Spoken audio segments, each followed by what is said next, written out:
Bonjour à tous. Aujourd'hui, nous allons aborder un sujet qui touche énormément de personnes, souvent en silence. Le syndrome de l'imposteur. Peut-être que toi aussi, tu as déjà eu l'impression de ne pas mériter ta place, de ne pas être à la hauteur, ou de n'être là que par hasard. Rassure-toi, tu es loin d'être seul. Selon les études, près de 70% des gens ressentent ce syndrome au moins une fois dans leur vie. Derrière ce nom un peu mystérieux, il y a un phénomène psychologique très répandu qui peut toucher n'importe qui, à n'importe quel âge, dans n'importe quel domaine. Le syndrome de l'imposteur, ce n'est pas une maladie, ni un simple manque de confiance en soi. C'est ce doute persistant qui te fait penser que tu n'es pas légitime, que tu as trompé ton monde et qu'un jour, tout le monde va s'en rendre compte. Même quand tu réussis, tu as tendance à attribuer ça à la chance, au hasard ou à la gentillesse des autres, jamais à tes compétences ou à ton travail.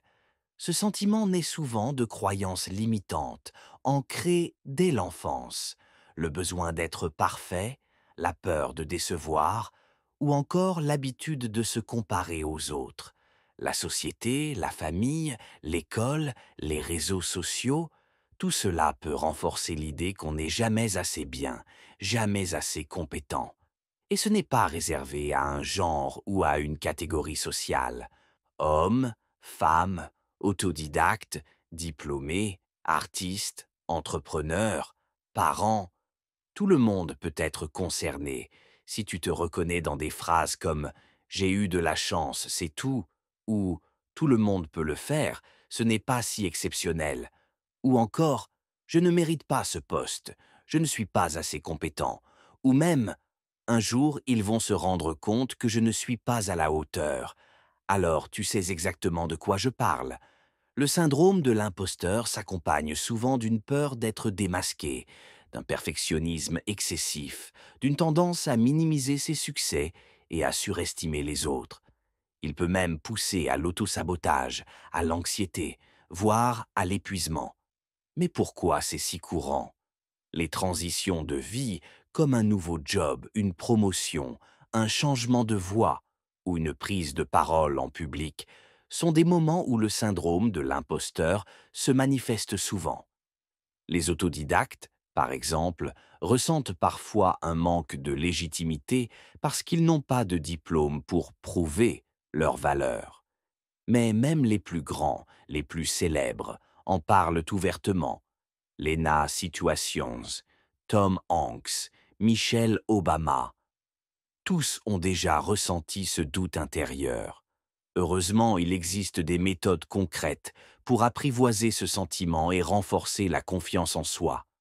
Le premier pas, c'est d'en parler. Mettre des mots sur ce que tu ressens, en discuter avec des proches, des collègues ou même en rire, permet de réaliser que tu n'es pas seul. Beaucoup vivent la même chose et le simple fait de l'exprimer allège déjà le poids.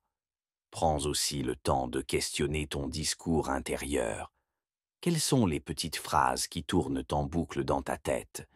Tiens un journal, note tes pensées et essaie de repérer d'où elles viennent. Souvent, elles sont héritées du passé, mais elles ne sont pas la réalité.